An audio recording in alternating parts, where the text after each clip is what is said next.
Cara amiga, caro amigo telespectadores, estamos de volta com um novo programa Encontro com Divaldo Franco pela TV 100. Nesse mês de abril, estamos vivendo as alegrias inconfundíveis das celebrações aniversárias do Livro dos Espíritos de Allan Kardec. Há 2 anos, o mundo vivia grandes emoções com a comemoração do Sesc centenário de lançamento da referida obra. É que vale dizer dos 150 primeiros anos, depois da memorável manhã de sábado, 18 de abril de 1857. Agora, 152 anos transcorridos, nossos júbilos permanecem em alto índice de felicidade. Isto porque a doutrina espírita expande-se.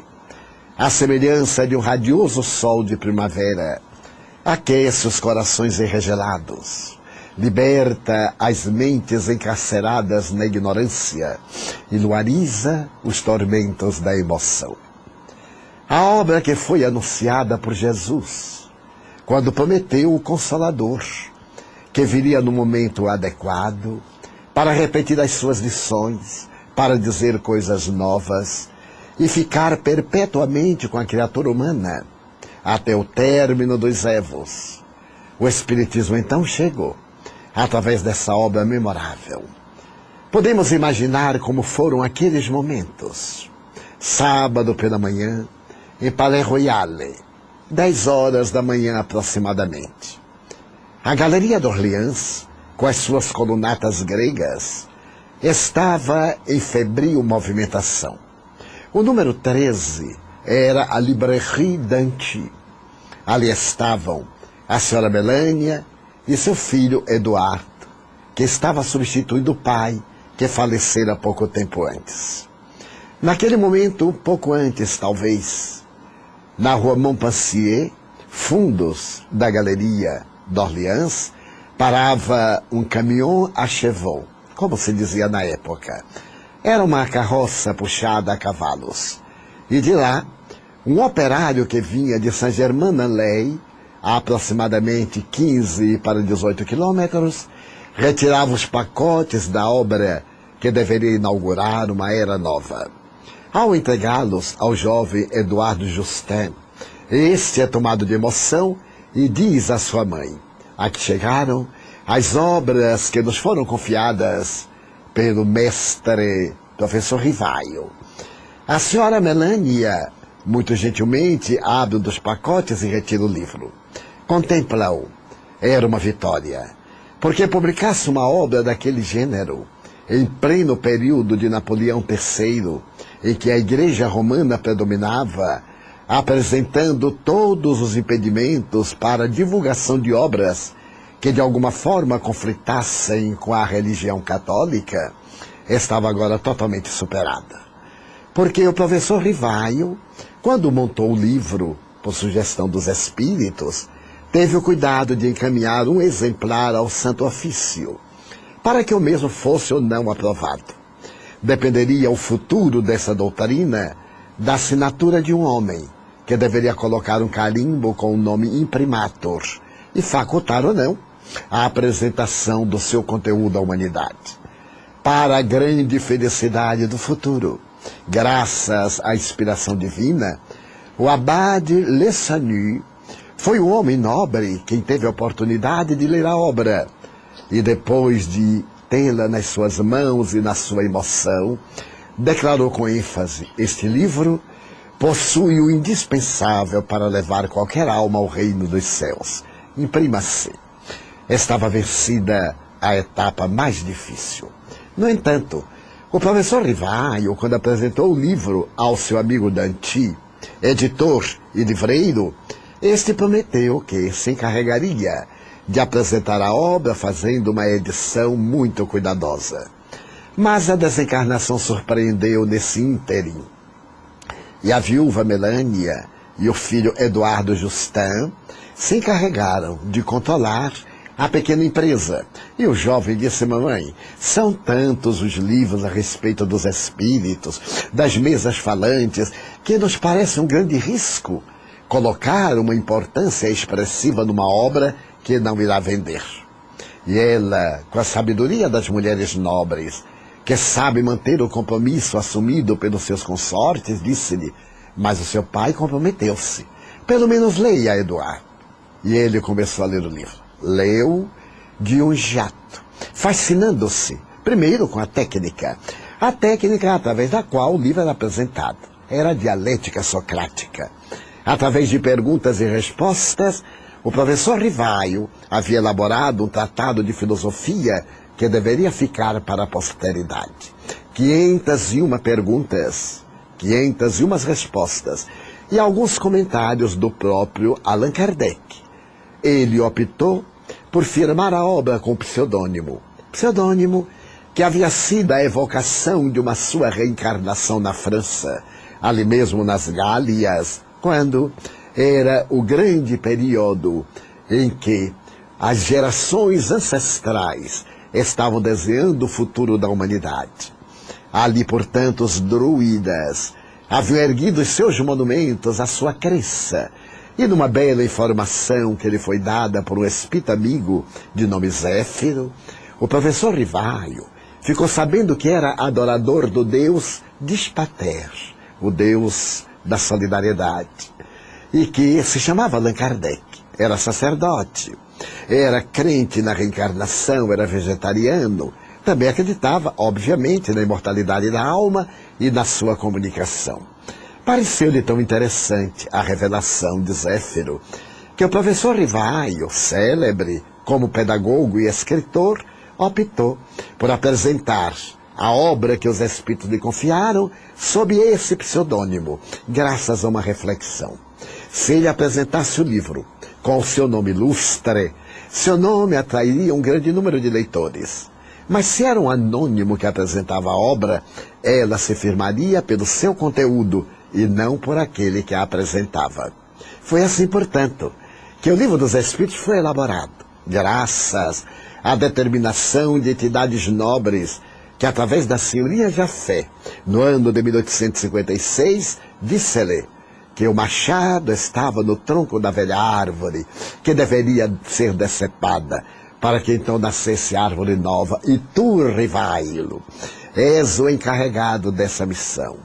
Ele começa a trabalhar e ali surge uma obra de grande profundidade científica, filosófica, com uma proposta ético-moral baseada no Evangelho de Jesus.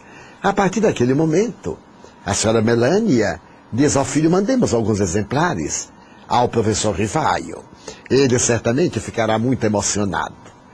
E o insigne codificador, quando recebe, abre o embrulho e apresenta a obra à suave Gabi, Amélie Gabrielle Boudet, a sua esposa, que, tomada de emoção, segura o livro e chora.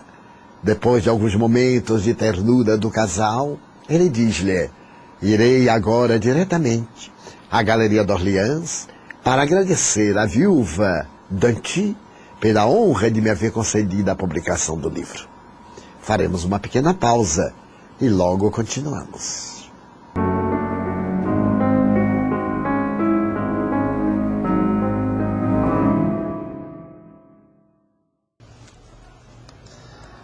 A Leal Editora tem o prazer de apresentar a mais recente obra ditada pelo espírito Joana de Ângeles.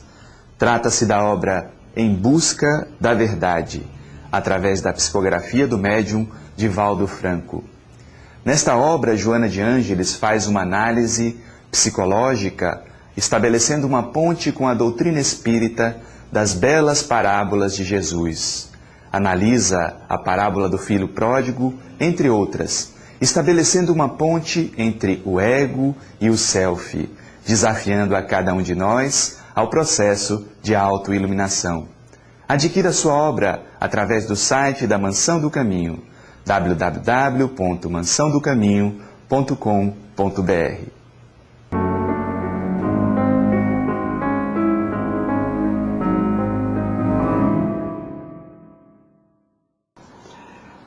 O professor Rivaio sai do seu lar emocionado. E depois de andar aqueles 8 quilômetros, tal a euforia que lhe invade a alma, chega ao número 13 da Galeria Dante, ali em Palais Royal, a Galeria de Orleans, e vê o livro. E emocionado, ele vem a saber que já haviam sido vendidos 50 exemplares. Em menos de 2 horas, em que o livro foi colocado na vitrine sobre veludo vermelho para atrair atenção. Entre aqueles que o leram na primeira oportunidade, destacou-se a figura impoluta de Nicolas Camille Flammarion, o emérito astrônomo francês, que desde os 19 anos era o diretor do Observatório Astronômico de Juvisy. Flammarion leu o livro e emocionou-se. Então a senhora Dante estava no mezanino e ele pergunta-lhe: mas madame, quem é o autor desta obra maravilhosa? E ela redarguiu: o senhor é um homem muito feliz, porque aqui está o professor Rivaio. É ele que se oculta sob o pseudônimo de Allan Kardec. Os dois gigantes apertam-se as mãos. Flammarion era um sonhador das estrelas, como todos os astrônomos, e houvera já publicado alguns livros, inclusive sobre a probabilidade de vida fora da Terra. Em um desses planetas imaginários, ele coloca a vida estuante e entretece nobres considerações astronômicas para demonstrar que neste universo povoado de astros, a pequenina Terra é quase insignificante, não possuindo, portanto, o privilégio de ser aquela elegida para ter vida inteligente. O Livro dos Espíritos, portanto, chega a Paris.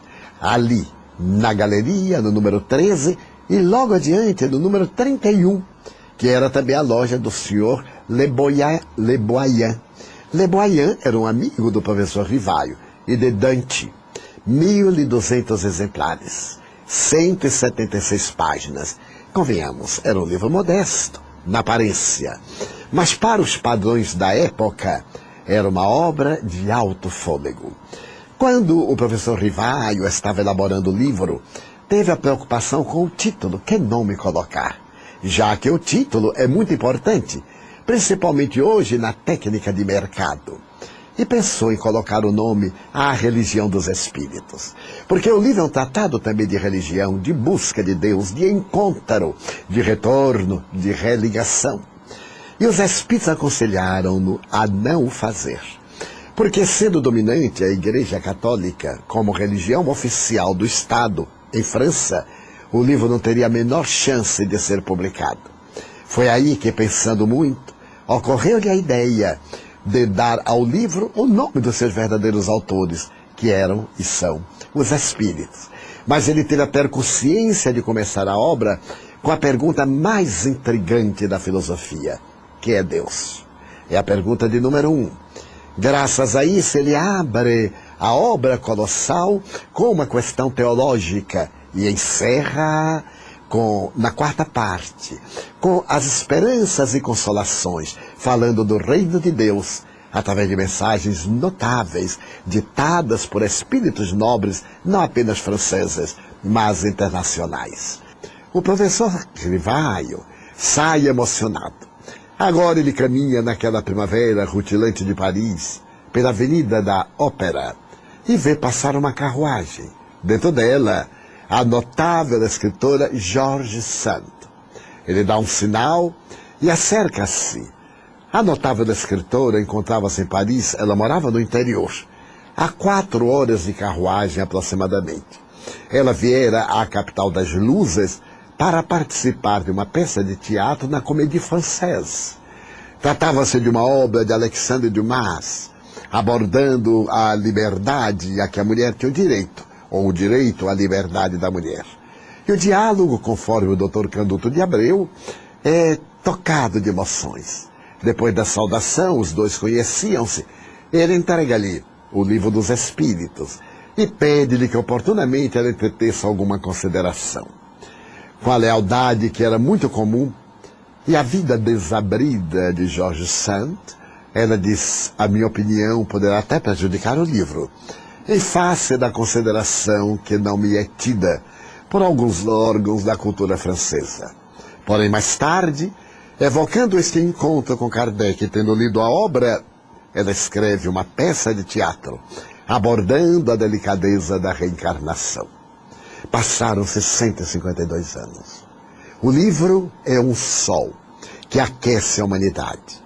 Esgotada a primeira edição, repetido 1.200 exemplares, o emérito professor Rivaio, Allan Kardec, prossegue revisando com o amparo dos espíritos, ampliando, e no dia 18 de março de 1870, 2 anos e 11 meses, publica agora novamente a obra.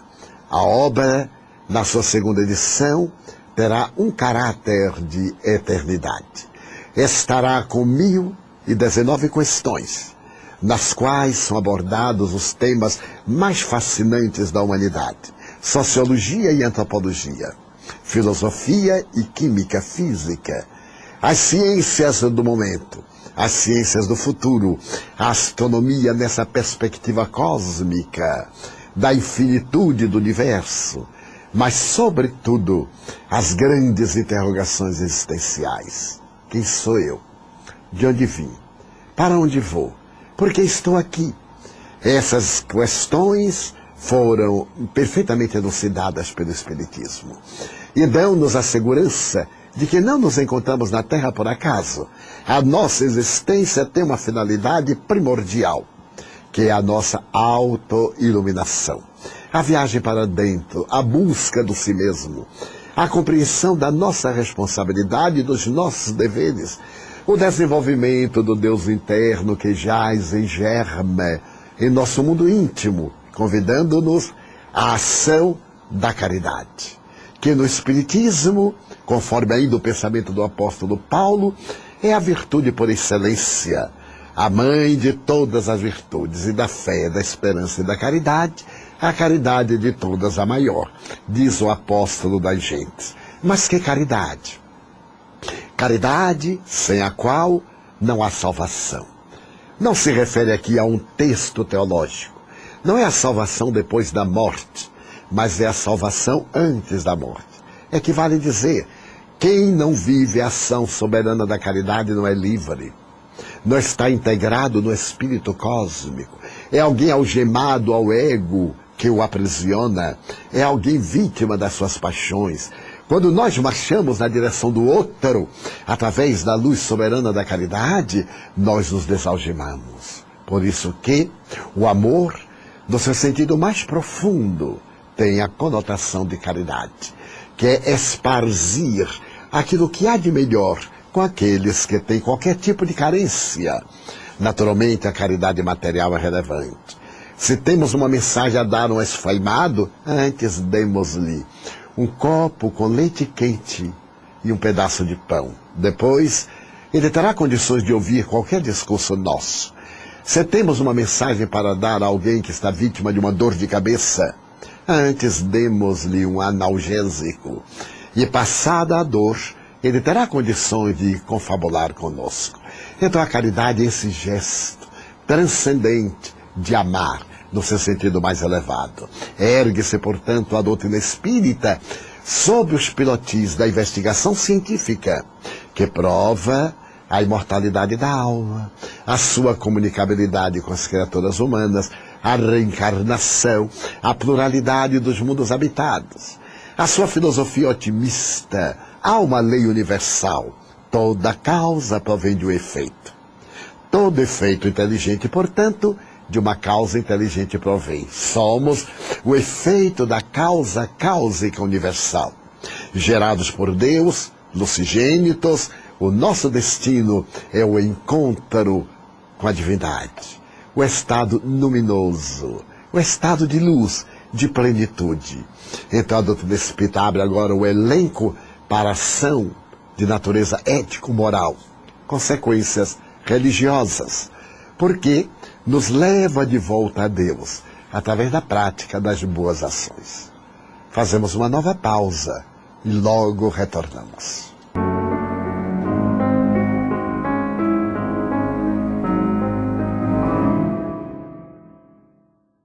Apresentamos aos nossos telespectadores a obra A Jornada Luminosa de Divaldo Franco.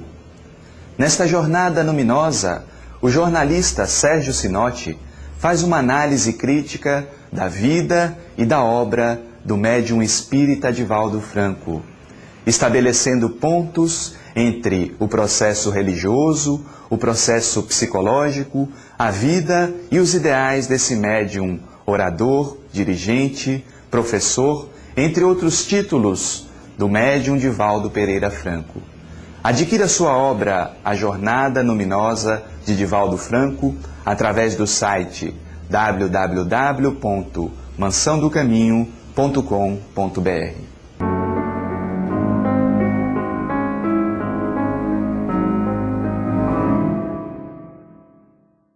Estamos de volta com seu encontro com Divaldo pela tvc.com. Agora teremos as perguntas que você nos tem encaminhado. Continue mandando-nos perguntas. Abaixo vai aparecer o nosso site. Por favor, mande-nos as suas perguntas a respeito da doutrina espírita. Teremos um grande prazer em respondê-las. Comecemos. Divaldo, no Livro dos Espíritos fala-se da progressão dos espíritos, ou seja, da melhora que estes passam por escolha própria. Essa progressão se dá apenas no mundo espiritual? Allan Kardec foi muito claro quando falou da necessidade da reencarnação. Porque mergulhando na indumentária carnal, à semelhança de uma semente que vai à intimidade da terra, existem os fatores mesológicos para poder atender às qualidades íncitas na semente. Também no espírito estão os valores de iluminação adormecidos. Ao reencarnar-se, a luta pelo processo da vida material, as necessidades emocionais, a busca dos valores intelecto-morais obrigam, entre aspas, o espírito a desenvolver-se. Então o processo de evolução dá-se com mais facilidade no mundo corpóreo, no qual temos os atritos e as dificuldades, as lutas e os sofrimentos lapidadores, quando então o espírito que somos amadurece e cresce na direção de Deus. É uma necessidade, portanto, a reencarnação para esse fim. É possível o ser humano conserve-se em condição inferior de adiantamento por responsabilidade de outrem? Realmente não.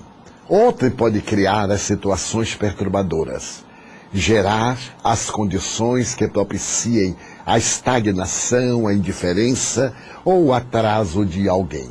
Mas este alguém permanece por livre-arbítrio, porque assim o deseja, desde que, ferindo-lhe a sensibilidade e os interesses, normalmente ele reage.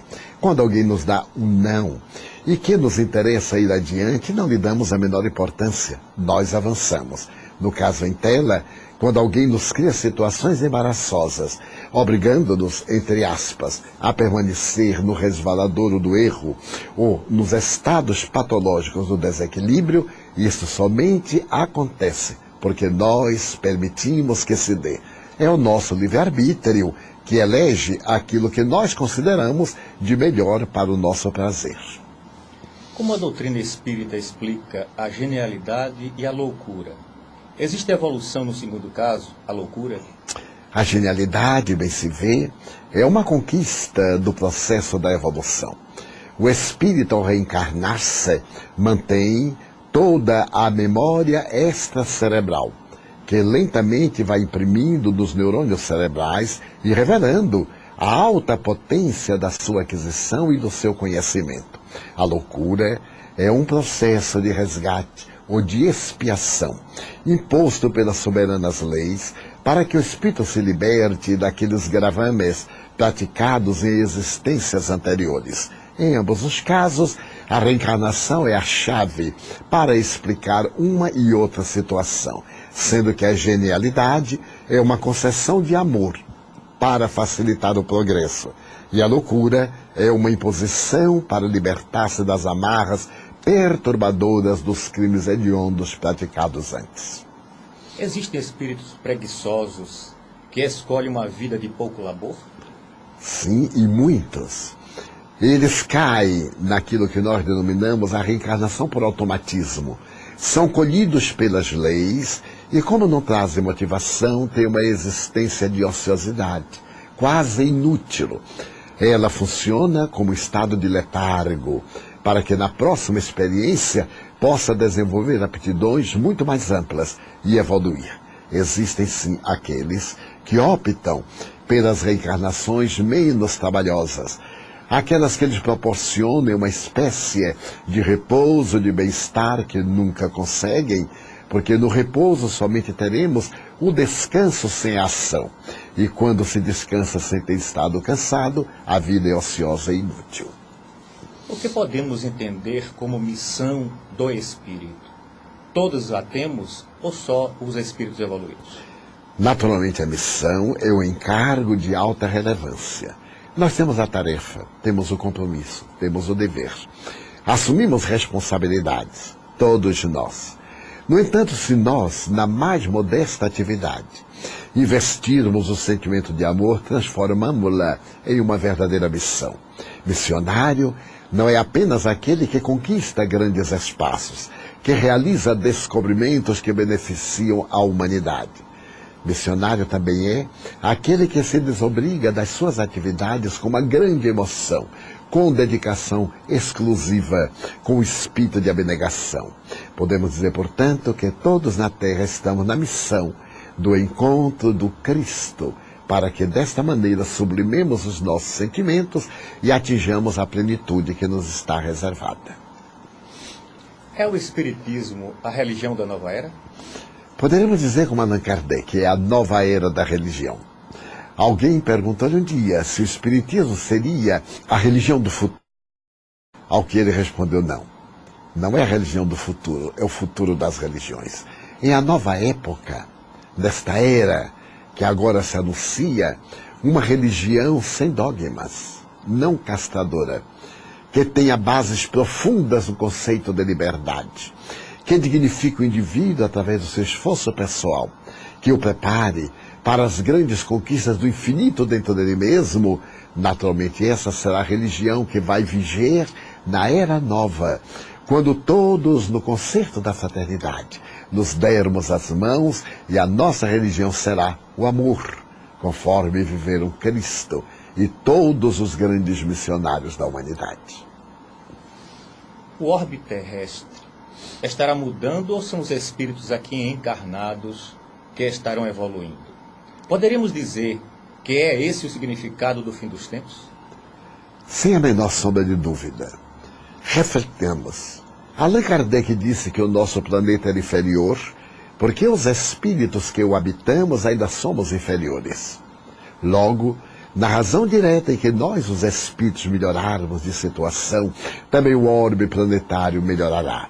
Melhorará do ponto de vista geográfico, da sua estrutura, a estrutura grosseira, cheia de tragédias graças aos fenômenos sísmicos, ao magma, às erupções vulcânicas, ao equilíbrio das placas tectônicas, ao aquecimento global lento que a nossa imperícia vem produzindo no planeta.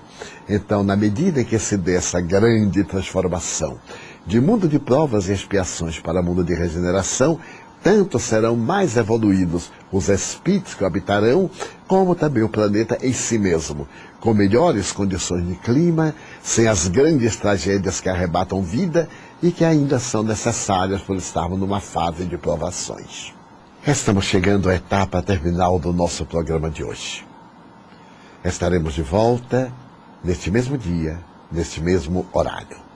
Desejamos-lhes muita paz e muita alegria de viver, porque a vida é bênção de Deus, que deveremos aproveitar em toto para lograrmos a felicidade.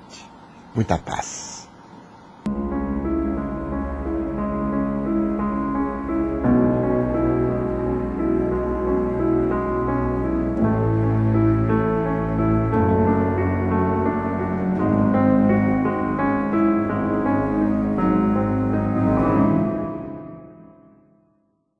E ficar perpetuamente com a criatura humana, até o término dos evos. O Espiritismo então chegou, através dessa obra memorável. Podemos imaginar como foram aqueles momentos. Sábado pela manhã, em Palais Royale, 10 horas da manhã aproximadamente. A Galeria d'Orléans, com as suas colunatas gregas, estava em febril movimentação. O número 13 era a Librairie d'Anty. Ali estavam a senhora Melânia e seu filho Eduardo, que estava substituindo o pai, que falecera pouco tempo antes. Naquele momento, um pouco antes, talvez, na rua Montpensier, fundos da Galeria d'Orléans, parava, que vale dizer, dos 150 primeiros anos, depois da memorável manhã de sábado, 18 de abril de 1857. Agora, 152 anos transcorridos, nossos júbilos permanecem em alto índice de felicidade. Isto porque a doutrina espírita expande-se. A semelhança de um radioso sol de primavera, aquece os corações enregelados, liberta as mentes encarceradas na ignorância e luariza os tormentos da emoção. A obra que foi anunciada por Jesus, quando prometeu o Consolador, que viria no momento adequado, para repetir as suas lições, para dizer coisas novas, dando todos os impedimentos para a divulgação de obras que de alguma forma conflitassem com a religião católica, estava agora totalmente superada. Porque o professor Rivaio, quando montou o livro, por sugestão dos espíritos, teve o cuidado de encaminhar um exemplar ao Santo Ofício, para que o mesmo fosse ou não aprovado.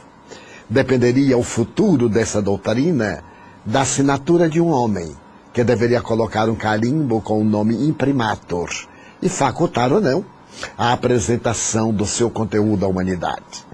Para a grande felicidade do futuro, graças à inspiração divina, o abade Le Sanu foi um homem nobre quem teve a oportunidade de ler a obra e depois de tê-la nas suas mãos e na sua